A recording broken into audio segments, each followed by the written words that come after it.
I'm Jimmy Bones. I'm here with No Cover Magazine, and this is Janus. A good portion of them, yes. How you doing? Yep. What is your name? Alan. And your role?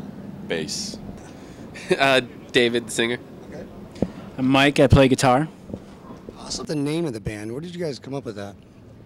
I wish that, there's not a great story behind it. It's actually our first guitar player, Dan Tomey. He just picked it out of a dictionary, brought it up, and we all talked about it. It just seemed like a really cool word. It's the Roman god of gates and beginnings, and it's got like a two-faced god, and just has this kind of duality that just seemed like a cool kind of metaphor that we all dug. When did you guys form? About 6.5, 7 years ago. Wow. How did you get here from there? Mike and I kind of got together, started writing songs, and then Al and Johnny joined, and we pretty quickly wrote Red, Right, Return, our first record, and then pretty much signed a deal within that year, and they re-released Red, Right, Return on ILG, Warner Brothers / Reality Records, and then we went out, toured for a year and a half, played UFest a couple of years ago, right? 2 years ago. 2 years ago, which was awesome. It's one of our favorite festivals. And then we went back to work for another year on Nox Eris, which took us about a year from start to finish.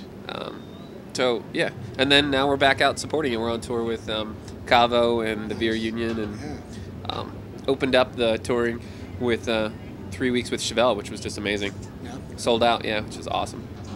Nox Eris. Explain. Nox Eris.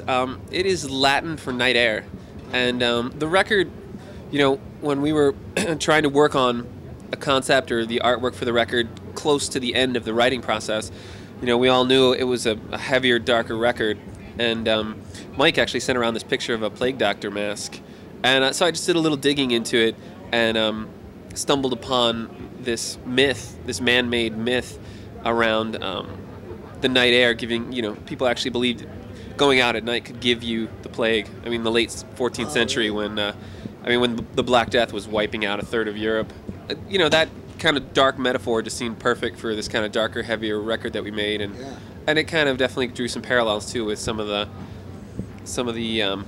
craziness that that ensued during the whole tour cycle from the last record. I think it's definitely more angry, I would say, than in comparison to... It's darker. Darker, to me, is angrier. Darker how?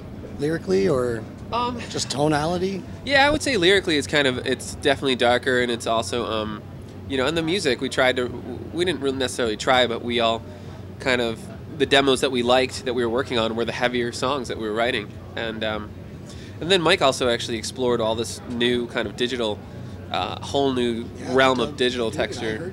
We all collectively didn't really want to make another record or rush it, at least, unless it was going to be a step forward or at least something new. So what's next for you guys? I mean, where do you go from here?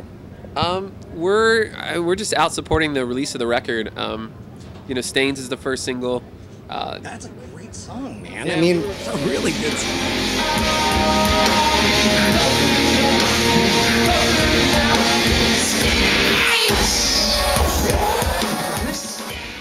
We were really excited. I mean, rock radio, the environment's changing out there. There's a lot of corporate radio kind of taking over, but we were fortunate enough to see it still hit top 20, and so we're now thinking about a second single, and then we're also booking tours throughout the summer. So.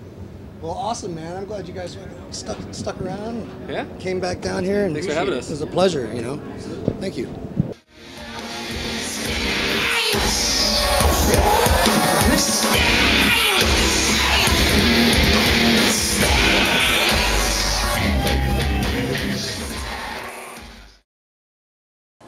Rock.